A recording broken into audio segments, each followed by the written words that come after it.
So now we've moved over to the S6 where I can access the monitor profile for Matrix that we created in Dadman. I have the ability to look at all the sources either on the soft keys or directly from the touch screen on the Master Touch module. Now we have a session open in Pro Tools that is playing back an immersive audio Dolby Atmos trailer, and we can go and monitor that source directly from the touch screen, which is what we're listening to right now. I can switch between any of the different input sources that we created previously, which includes Dante virtual sound card sources like Machine, other Pro Tools rigs. For example, we have a separate HDX system playing back some music tracks.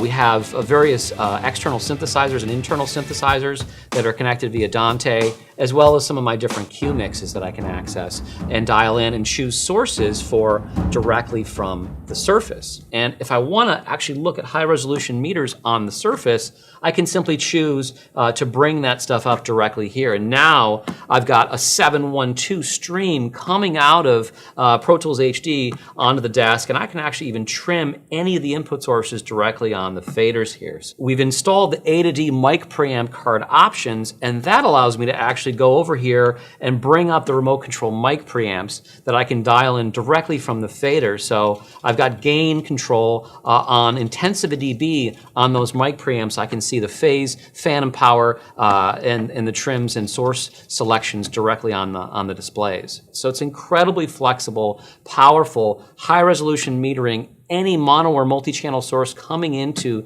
the monitor section that I can switch and sum at will.